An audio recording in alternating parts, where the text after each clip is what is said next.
En esta presentación hablaremos de la Edad Moderna en España y, para ser más concretos, de 4 puntos.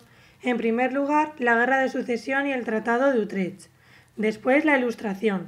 Seguidamente, Carlos III y el despotismo ilustrado. Y para terminar, hablaremos de Goya y su tiempo. Carlos II había nombrado heredero a Felipe V, que era nieto del rey francés Luis XIV. En Francia reinaban los Borbones, y algunos países como Inglaterra o Austria temían una alianza de los dos reinos. Para evitarlo, propusieron un rey de la Casa de Austria para España, y así comenzó la Guerra de Sucesión. Tuvo dos consecuencias importantes: la llegada al trono de España de la dinastía de los Borbones y la pérdida de posesiones en Europa y España. En el siglo XVIII, España tuvo 4 reyes: Felipe V, Fernando VI, Carlos III y Carlos IV. El conflicto terminó con el Tratado de Utrecht, que reconocía a Felipe V de Borbón como rey. En la Guerra de Aragón no había apoyado a Felipe V, por lo que tras vencer, el rey anuló los privilegios del territorio, los fueros, e igualó las leyes impuestos con Castilla. Con esta centralización del Estado, Felipe V impuso su poder absoluto, es decir, él concentraba todos los poderes del Estado. Llevó a cabo reformas importantes, organizó la administración de forma centralizada, promulgó los decretos de nueva planta que suprimían las leyes y las instituciones propias de Aragón, Cataluña, Valencia y las Islas Baleares. Sin embargo, respetó los fueros y las instituciones de Navarra y el País Vasco. Creó nuevos órganos de gobierno, como las Secretarías de Estado, estableció el castellano como único idioma oficial para todo el Estado y promulgó la ley sánica por la que se excluía a las mujeres de la sucesión al trono de España. Por lo tanto, Fernando VI continuó con las reformas e impulsó la realización de numerosas obras públicas como canales y carreteras. La Ilustración. En el siglo XVIII apareció un gran movimiento cultural, la Ilustración. Esta corriente defendía la creación de un mundo nuevo y una nueva ciencia basada en la razón. Entre los ilustrados más destacados sobresalen Montesquieu, Voltaire y Rousseau, que estos pensadores valoraban el conocimiento científico y el saber de Grecia y Roma. Las ideas ilustradas se plasmaron en la Enciclopedia, que es una obra francesa editada entre los años 1751 y 1772 en Francia, que intentó recoger todo el saber de su tiempo, y debemos destacar que la primera de estas fue creada por Diderot y d'Alembert. En cuanto a la Ilustración en Castilla-La Mancha, los ilustrados emprendieron reformas para desarrollar la cultura y mejorar la educación. Uno de los personajes más importantes fue el cardenal Lorenzana, que en 1771 creó una biblioteca con miles de manuscritos y libros impresos desde el siglo XVI. También promovió la creación de una institución en la que se enseñaron oficios a las personas de las clases más necesitadas.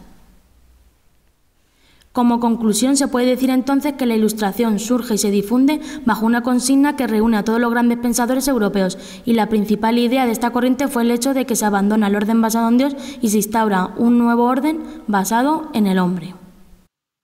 Carlos III y el despotismo ilustrado. En el siglo XVIII, algunos reyes absolutistas aplicaron las ideas de la Ilustración con el fin de modernizar sus reinos, aumentar el bienestar de sus súbditos y fomentar las actividades culturales y científicas para el reino.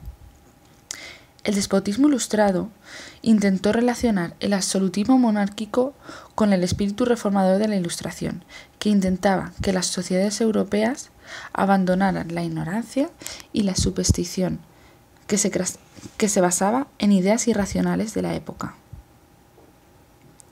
Por su parte, el despotismo ilustrado fue la teoría política dominante en Europa durante el siglo XVIII y se basaba en 3 principios fundamentales.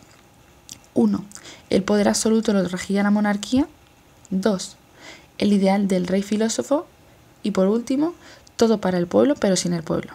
De esta forma, el gobierno se denomina despotismo ilustrado y el principal representante en España fue el rey Carlos III. Carlos III se rodeó de eficientes ministros, con lo que intentó modernizar el país y sacar a España de la decadencia.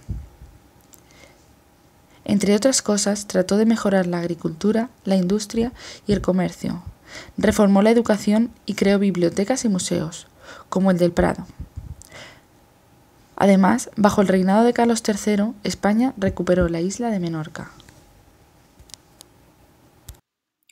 El pintor aragonés Francisco de Goya y Lucientes nació el día 30 de marzo de 1746 en un pueblo llamado Fuendetodos, en Zaragoza, y murió el día 16 de abril de 1828 en Burdeos, una ciudad de Francia. Goya es uno de los más importantes de la historia del arte universal.